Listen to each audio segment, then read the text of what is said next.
Good morning. I'll get started here. I'll start off by, first of all, I want to thank everyone in the room for the job that you guys do, for covering our team, the great stories about our players, our team, our organization that get out in the community in particular in terms of what they do, our players, and how they serve our community, I think is important and much appreciated on my end. Good season overall, obviously not the result, the ultimate goal that we were looking to accomplish.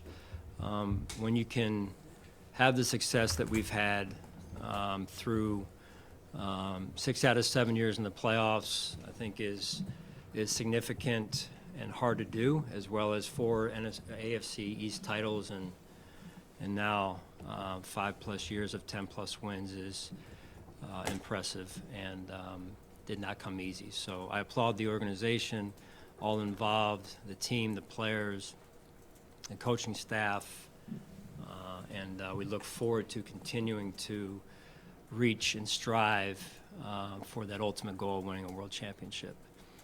With that, I'll turn it over to you and your questions. Sean, you usually say that the game of the year tells you what you need to know about your football team. So what do you take away from the other day? Well, I thought there were opportunities the other day. There really were, and it's crazy to say this, but when you look at it, we had opportunities to win the game, probably even more so than they did, even though they ended up winning it. Opportunities down the stretch that one more throw, one more kick, one more stop defensively. That said, there were certainly things in the game that did not go our way and did not go well enough for us to win the game. So. I don't think you start by tearing.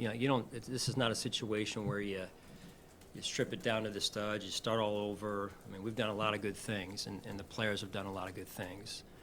I think you really start with understanding the success that we've had and how we've gotten it, and then you make tweaks along the way to try and get ourselves to become world champions, and that's why we came here. We came here to win. And win is what we've done, quite honestly. We have not reached that ultimate goal, however, in terms of why we came here, and we will work tirelessly to do that. And Sean, you just said you don't tear it down and rebuild, but you got some drywall, basically, right? Yeah. You got a lot of guys that are free agents. Would you consider this a sizable off-season chore, especially with your salary cap situation? Where we're at with it, I feel like, we've been kind of in that position last year, this season, a little bit again, and then going into next season with the amount of free agents that we do have on our roster. So every year you've got to start over. Every year you have to evaluate your roster. We're in the process of just starting that this morning. Every year is a challenge, right, to figure out how to put it back together again to get yourself in position to win. That's why there's no guarantees when you start a season that it's going to be, well, you just pick up where you left off. It's not how this league works. So I think the biggest thing we can do is start over again from the standpoint of the process starts over again, and we're honest and true and genuine with our evaluations of personnel, and then you move forward and trying to put it together again. And Brandon's done, along with the personnel staff and our coaching staff, a great job of finding ways to build it and put it together each year. I mean, to sustain it for now 5 straight years, 6 straight years, whatever it's been, 6 out of 7. I think that's one of the hardest things to do in sports. And I think that when you can do that is when you give yourself a chance to win a championship. And that's what we've done, and that's what we're going to continue to try and do. After the Bengals game last year, we talked a lot about this defensive line being, not producing the same talking point we had here today. What is going wrong in that room? Because in these big moments, because of the lack of production in the biggest moments. Yeah, I understand where you're coming from on that, and when you look at going into the playoffs the last 2 seasons, the defensive line last year was banged up pretty good going into the game. This year, one of our healthier what I would say is one of our healthier units on defense, one of our healthier positions on defense. So it's never one position. It's a full team deal, right? And so could we have played better? Could we have coached better? Absolutely. And we look hard at that. I think the lessons, though, that you learn through that are what benefits you moving forward. Sean, do you plan on hiring a defensive play caller / coordinator this offseason? Yes, Sal, we'll get into, those situations, if you will. I know there's some buzz out there already on some things, and it's so early. I just got done last night with the final exit interviews with the players, and still a couple trickling in this morning to do that with. And with the way the rules are now with the coaching and who can go and who can't, and it's almost like free agency. And so there's a lot of moving pieces, and it happens fast. So, but right now, I'm not going to get into staff moves and adjustments or what have you. Can we at least ask you, your thoughts on the job that Joe Brady did? And Josh endorsed him yesterday as end of season. Yeah, I thought Josh. Where do things stand with that? Go ahead. With Joe, yeah. So we'll again, just like the other ones, Adam. That'll happen in due time with respect to what we do with that position. Evaluating that position as well as others, like is natural this time of year. And then, but to your question specific to Joe, I thought Joe did a really nice job, right, coming in and building great communication, collaboration, a vibe with Josh, and then I think you saw the results of that through the course of, I believe it was 6 games, and so I thought he did a very, very nice job in that regard. How would you assess how special teams was overall this season? I thought we were good at times. I thought we were inconsistent at times, though, overall, John. And the thing I love about Coach Smiley is that when you coach special teams, sometimes you get kind of the roster pared down, and when you're dealing with injuries, and then what happens with what's left, and you're putting together, hey, what's left, and who do I have to use out there, on a week-to-week basis. Coach Smiley and Coach Harkey did a phenomenal job of taking those roster decisions week to week and making the most of it. And so I thought at times we were really good, and there's other times where we gave up some plays that we really can't afford to give up. Sean, you said about Joe Brady a couple years ago was very important to William Josh's opinion this all for endorsing. Right. What about now? Just what does Josh's opinion mean on offensive coordinator? He said he wasn't to have to Brady back. Yeah, it's big. It's big. You got to have the buy-in from your franchise quarterback, or any quarterback for that matter. And certainly at the end of the day, it'll be my decision. And I respect Josh's opinion, respect his position on it, and it does factor into the overall equation. Sean, you said you got to wait on on bringing staff in, but for you to look back a little bit on what it was like for you to call the plays this year, was it what you thought? Does it feel like it was? It's different than when you did that before when you weren't the head coach. How did you think it went for you? Well, I'll tell you, I was able to get back into the seat a little bit, and really, thanks to our defensive staff and our staff overall, they were phenomenal this year. Probably the best staff we've had, I believe, in terms of just professionalism and the execution of the job, and the results were the results, by in part because of what they did and how they coached and how they handled themselves, and I'm extremely grateful for that. As it relates to my position, I felt like overall it was, knocking some rust off early, maybe just getting back into the seat of doing it again, but felt very comfortable back in that position, and certainly more work on one's plate when you do that, when you take on a dual role like that, and that'll be evaluated as I go forward here and we go forward. Sean, can you pinpoint maybe why at the beginning of the season we saw Steph, explode like 5 out of the first 6 games or something, going over 100 yards, and then as the season went along, that production really dropped. Can you pinpoint anything why that might have been the case? I can't say in particular why specifically, Heather. If I could, I would, we would flip it back that way, right, to the way it started early in the year. Sometimes defenses evolve. Sometimes, there's more things on tape through the course of a season, and people copy then what's on tape. And so, listen, Steph's a great player. I love Steph, and he was a phenomenal teammate. And so, I like how the offense found some rhythm, though, under Joe, and Steph got back involved again at times there, especially down the stretch. And I think, at least in the last 2 of 3 games, so to speak. Sean, from a big picture perspective, given that you've reached and achieved that sustained success with the five, with the 5 playoff, getting the playoffs for the last few years, how much do you need to validate that by getting beyond the division round, getting beyond the AFC championship? How much more important is it to validate what you've achieved here, with beyond what you've done so far?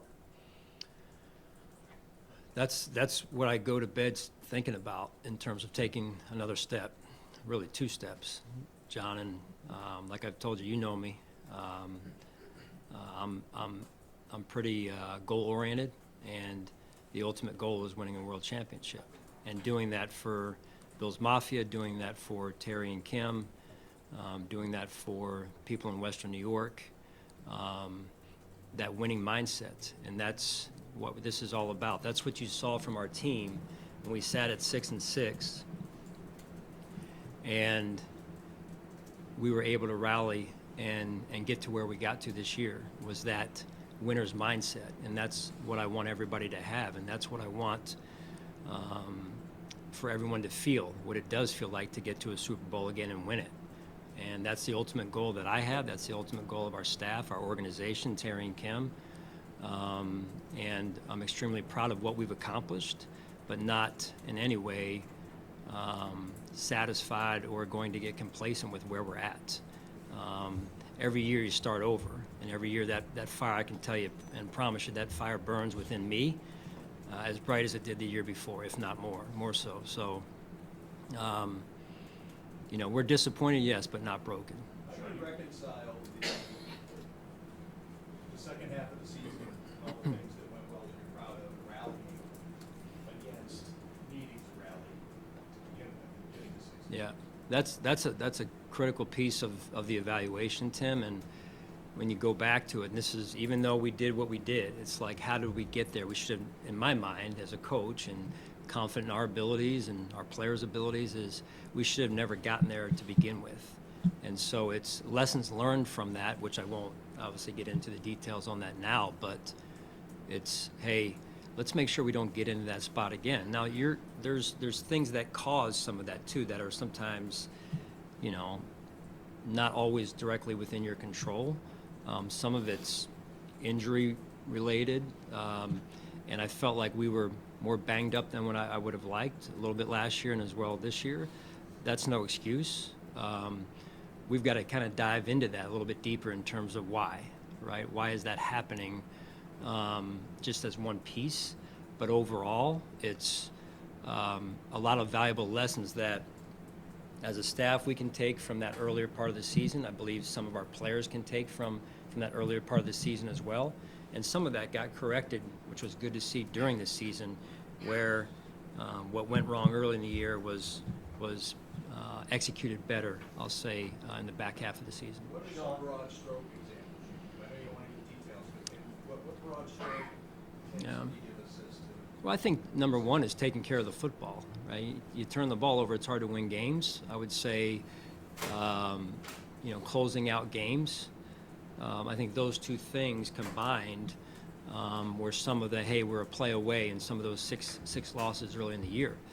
That's just early on and without diving back into it. But over the bye week, that was some of what we came out of it with was, hey, we take care of the football. We're really hard to beat, which is not anything earth-shattering, right? And just overall evolving as an offense, evolving as a defense, special teams no different. But that's where we got to start game 1 next season, is with that understanding and that awareness. How do you balance that when you're eliminated in a game where you didn't turn the ball over at all, and you look at some of the bigger stats, like no explosive plays in your offense, you're obviously dominating the possession. Yeah. But was that a stylistic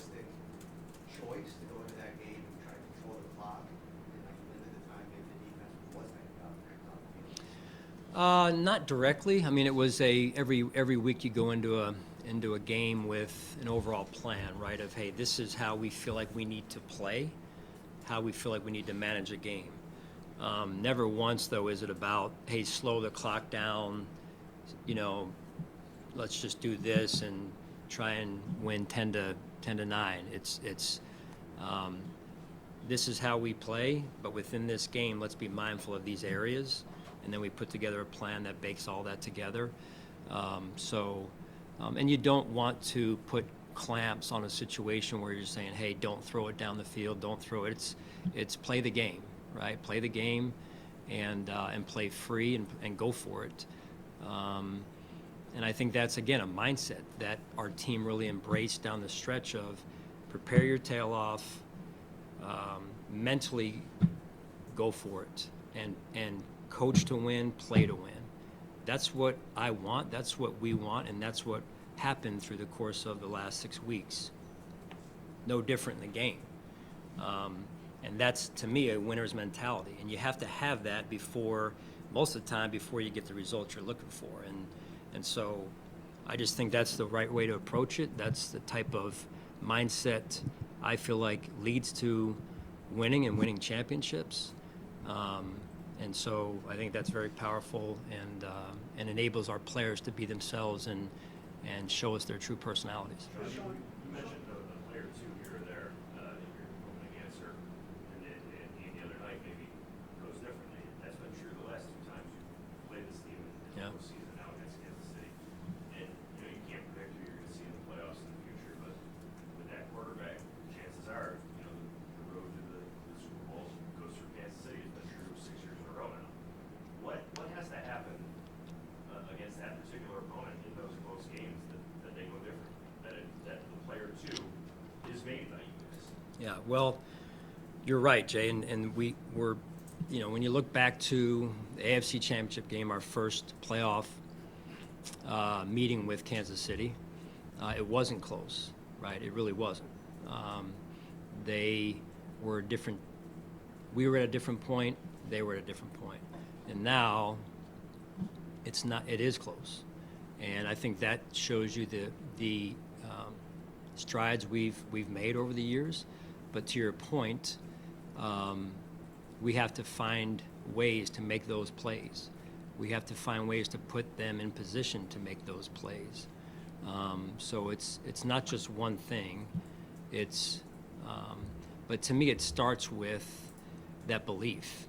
And I'm not saying we didn't have that, but what I'm saying is you got to go for it, right? You got to have that mindset in order to get that result. You got to believe in yourself, believe in the team, and players have to be put in position, and the players certainly need to make those plays. So there's no magic to it, but I believe it starts with having that winner's mindset. Sean, Vegas White.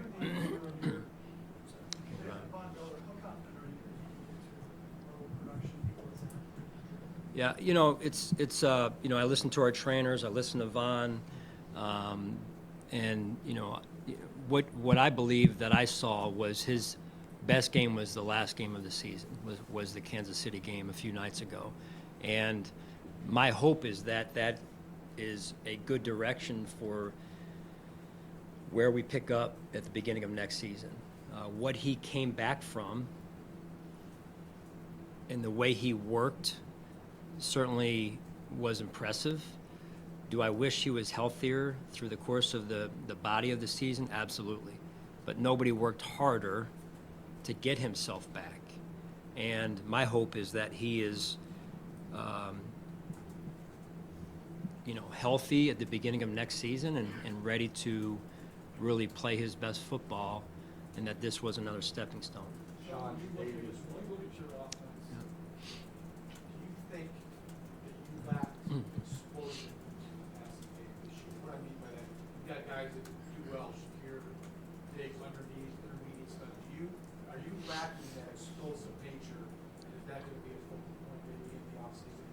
Yeah, I mean, you want to be efficient, you want to be explosive. It's hard to be both, right? So it's hard to serve two masters. And that being said, however, you need to create explosive plays in order to, that's, if you look at and you study the game, that's when you look at scoring points, usually a scoring drive has baked into it an explosive run or an explosive pass. And so, or a big time penalty, say, on the defense, right? So I understand that, we understand that, and that's a part of us moving forward as we look at our roster and we look at player acquisition, something that we need to take a hard look at. Sean, you have a lot of holes, especially on the defensive side of things. With Trey White coming back, how would that go well with Christian Benford and Russell plan? Yeah, again, I think you just got to take it one day at a time now. No different in Von's situation with Trey's situation. You're talking about a player who is very, very talented. Trey's done a lot of great things here. He's our, my first draft pick at least, and but he's gone through 2 serious injuries right now, 2 very significant injuries, and so we just need to take it one day at a time, and full confidence that he'll be fine. But at the same time, when he gets out there, I think we'll know more as to how he's going to look and how he's going to feel, and what level of ability to contribute to our team he'll have. So just, again, out of respect for Trey, just right now, one day at a time. Sean, you talk about explosive. Go ahead, somebody else. No, that's okay, Mookie got it for me. He did? Thanks, Mookie. You talk about explosive plays, and also I know, running the ball and all that goes into it. When you evaluate the offensive coordinator job, whether it's Joe or someone else, can you take us into, is it, hey, I'm gonna hire somebody who they're gonna kind of do things the way I envision this working for us, or taking what they bring and say, hey, this is my offense, how I do it, you saying that fits with our team? I guess the way I'd like to say this is there's a thought from some fans that Sean McDermott's a defensive coach, conservative, he wants to dial it back, that kind of thing. And I'd like to kind of speak about that, what your role is there. I can promise you that's not the case. Yes, I'm a defensive coach, but I'm going to say this, and we just lost to Andy, but I cut my teeth around Andy Reid, who is a pass first, you throw to win, and that has been my philosophy since day one, pretty much here, especially since Josh has grown into the player and the quarterback that he has, really starting in 19 after Josh's first season. So that has been my philosophy since that year in particular, and I believe in that. Now, I do believe, though, that you've got to be able to control the line of scrimmage and run when you need to run. And I like the way that we've been able to blend that in particular this season. I think Coach Cromer, Coach Brady have done a really nice job, along with the offensive line and the pieces that Brandon brought in. I thought this was our best year in that regard. I think it helps a quarterback, quite honestly, being able to do both, being a two-dimensional. You saw that the other night when we were giving up some of those runs. They were allowed to be a two-dimensional offense, and that made it even harder to defend. So I think it is important that we have that ability to run the football, in particular in Western New York, when there's going to be not many where Josh can't throw situations weather-wise. We have that advantage, obviously, but overall, you just never know what you're going to come across from a defensive look standpoint or a weather standpoint, and you've got to be able to do it. Sean, how would you? Not being banged up this season, Josh talked about how much his shoulder impacted him this year. Do you feel like that at times, getting to that 66 point, that impacted the offense where his shoulder was? Well, it wasn't ideal. Unfortunately, you never want your quarterback or any player for that matter to get banged up. It happens, and there was probably, I don't know the numbers on it, but it seemed like a significant amount of backup quarterbacks, number 2, number 3 quarterbacks playing in the league this year, which is to me a warning sign for us of, hey, you better make sure in training camp, and we do, right, that you've got that other quarterback ready to go. And so, just like any player, we had players out there the other night who were playing but were maybe inhibited a little bit in terms of their ability to execute because of the injuries they were dealing with. And it's all part of the game. It really is, and you never want that to be the case, but proud of how Josh, in this case, where the guys worked through it, and you go forward. And so the goal is to get to the playoffs as healthy as possible. And I think, again, that's one of the areas we need to look at, because we have experienced going into that 2 years in a row, a little banged up, maybe more than we would have liked, ideally.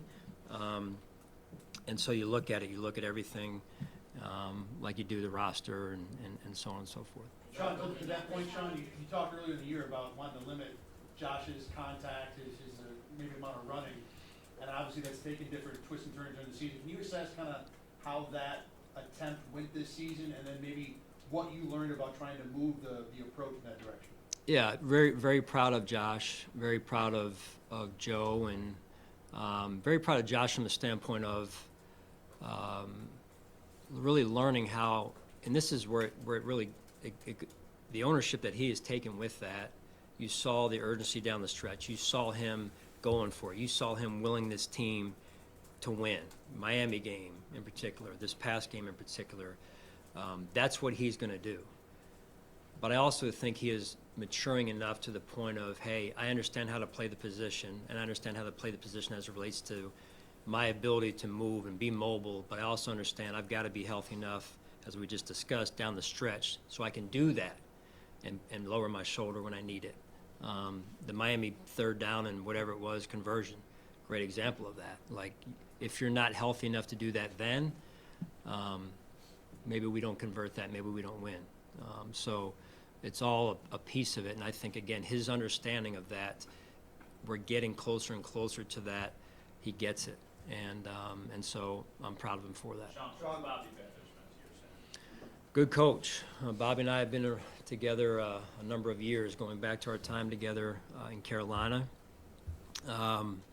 And his dad was with us for a number of years here, and good family. Bobby's a good coach. He's developed players, and I think when you evaluate a coach, are you taking what you have and making it better? And I think it doesn't need to get any more complex than that, and Bobby's done that. John, how would you evaluate James Cook's first season as your team's top ball carrier? How would I evaluate James's first season? James Cook in his first season as your team's top ball Yeah, carrier. I think he's done a really good job. He really has. You talk about development of players, right? That is coaches' responsibilities and players' responsibilities as well. And I think James, where you look at where he was in year one to where he was in year two, difference, right? And to come in and say, here's a young man that maybe wasn't the primary back at Georgia, but became the primary back this season in his second year in the NFL for the Buffalo Bills. I thought that was very impressive. And are there still more hurdles to jump over? Yes. And still more growth? Yes. And I think he is primed and prepared to do that this offseason. What's been the message from Terry after this game, this season? Yeah, very, very supportive. We have great lines of communication with Terry, and he's disappointed like we are, but he's just very supportive, and he understands how hard it is to try and get to that ultimate goal, and so I couldn't ask for a better owner. Have you felt any shift in, for lack of a better term, approval rating with him? Not to my knowledge, no, and that's a question for him, but. Difficult as it was to make a coaching change for the season. And I think that might be the first time you've done so. Yeah. What did you get out of that? What did you learn about yourself and this team about dealing at a point of where the season was in crisis? What did I learn about myself or the team? Or What did you learn from making that decision at that time, and how you responded at a moment of crisis? Yeah, I mean, it wasn't honestly a decision I wanted to make in terms of there's someone's livelihood at stake and their family and people I care deeply about, like I do my entire staff. But my job is to do what is best for the team, and that's what I felt I needed to do that was best for the team, and that's what I did. So that's what I did. So I think that's what I am tasked to do as the head coach of this team, and that's what the job calls for. So if I don't do that, then I'm not serving the team, the organization, or the community the right way, and that's something I take very, very personally. Coach, talk about the success of James Cook and then converting those third and shorts. It's because your whole line, that's something you ain't got to worry about going this next about how well the O-line played. Yeah, again, very impressed. And going back to Josh's running question, I think, Thad, you had that. Coach Cromer's been very understanding of that as well, like when he shaped the run game each week and how much we want to expose Josh through a designed run standpoint. With the offensive line and our running game, this was probably our best season. And it starts with having good players up front that are healthy throughout the entirety of the season. So, give credit to our medical staff for that, to those players, their chemistry. They did a great job. And then the ability to teach during the week of, hey, this run, hey, we're not just going to run it over here, but the run is designed to go exactly to this specific point. And then everyone being on that alignment, everyone being on the same page, the backs, the tight ends, the receivers, and that understanding is what you saw from an execution on Sundays. And that goes back to, again, the types of players you have, the types of coaches you have, their ability to communicate, and that was fun to watch. Sean, before the season, you gauge how it went. You were given a contract extension. You missed 3 kicks in the postseason, one I know was blocked, but I'm imagining you can't be too happy because you've got to have a kicker in this league, right? You figured out what was going on. But he didn't have a great season. He missed a few in the regular season. Yeah, no, I know where you're coming from on that, Sal, and I would just tell you that I am confident in Tyler, and I'll start there, and I'll end there. But in between those two is, to me, of yes, there were some kicks we need to make, no doubt about it. He knows that, and there's no one that works harder at it than he does, and takes more pride in the work that he puts in and his job to perform at the highest levels that he can for the team and his teammates. He's deeply invested in his teammates and this team, and I'm very confident that he's going to do what's necessary this offseason to get himself just right. I know this is a question. Here for your entire tenure. Yeah. There's a lot of uncertainty with Mike. He said yesterday he needs to evaluate things. Regardless of what happens, what has he meant to you and to the organization? Oh, man, where do you want to begin? I mean, you come here and you have your first opportunity for a job, and you're trying to get the right people. When we got here, we didn't have much cap space.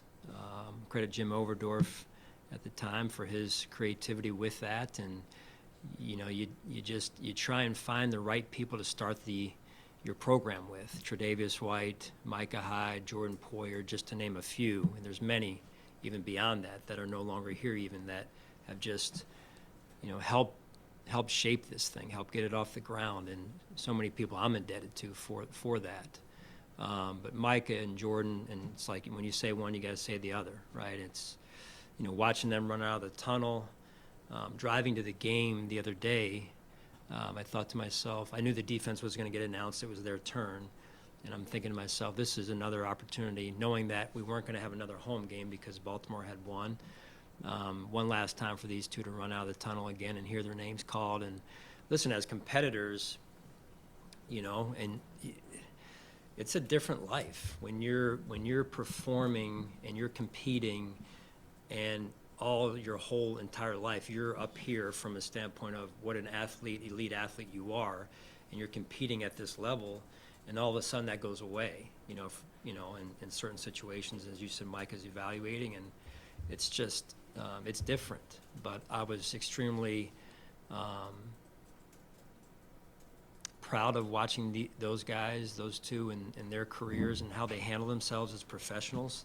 I know there were some times where after games you guys were getting on them and whatnot, but I think by and large you guys know who they are as human beings, what their character is, and what they're all about, and the way that they handle themselves with class in our community really says a lot about who they are and how they've helped us grow as an organization. Sean, you brought in a lot of free agents this past offseason. Did you feel like that group made the impact that you expected them to, or your team needed them to make this season?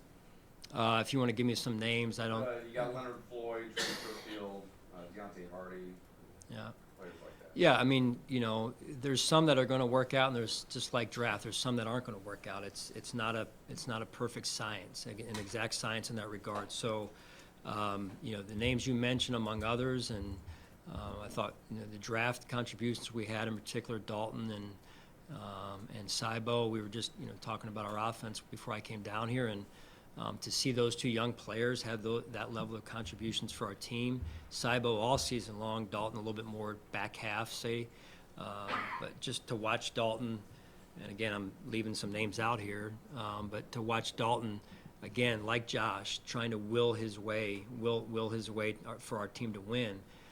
He's been banged up this season as well, and just here's a rookie making those special plays Sunday night there, and you're going, he gets it, and I'm excited about the future for him and Josh and their rapport and what they can produce and become on that field. Sean, what's your overview on the receiving group?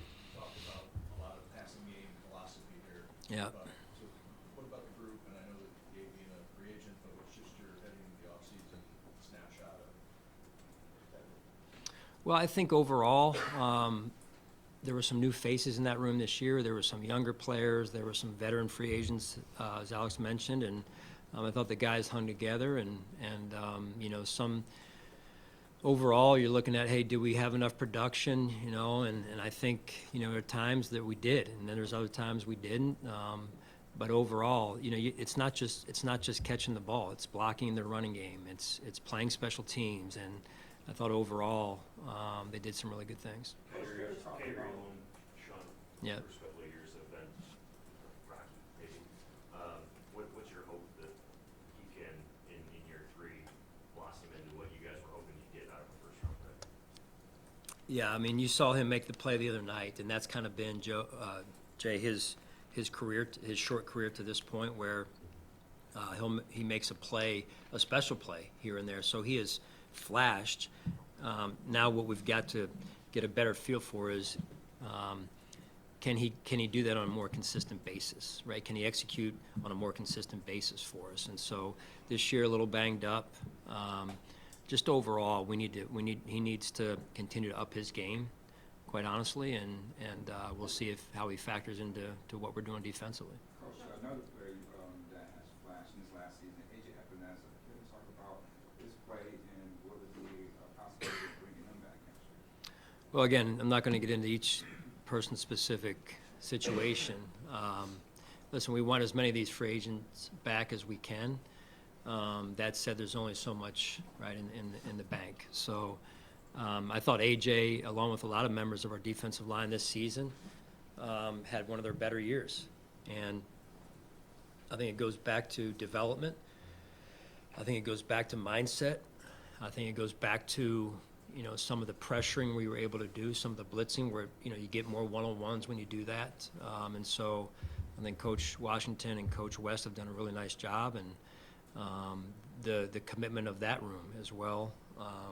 I saw a renewed commitment this year, and with that came more from a process and preparation standpoint into what they were doing, and that led to some of the results on Sundays.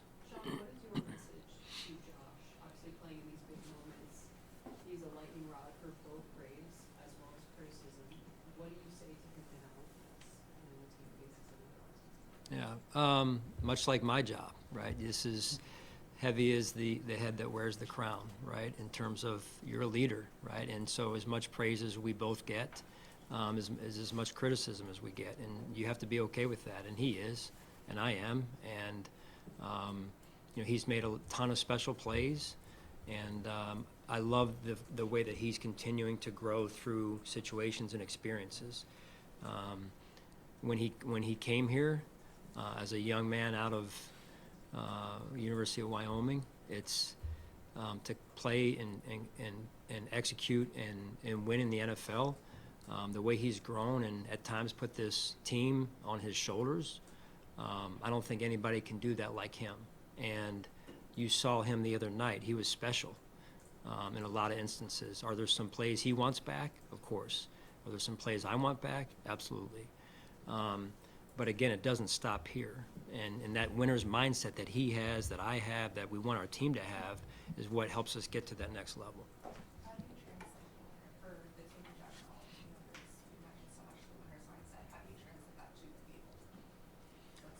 Well, it starts in our inside the building, inside the walls, right? It's part of our messaging. It's part of, hey, you go out of practice, you make a mistake, and it's, hey, yeah, that mistake is not acceptable, but let's not make it again. And it's take a risk. We want you to take some risk. We want you to go for it. We want you to play free and be detailed and all those types of things, right? And tighten up the little things here and there from an execution standpoint. But that mindset is important, and that's you do it enough, you talk about it enough.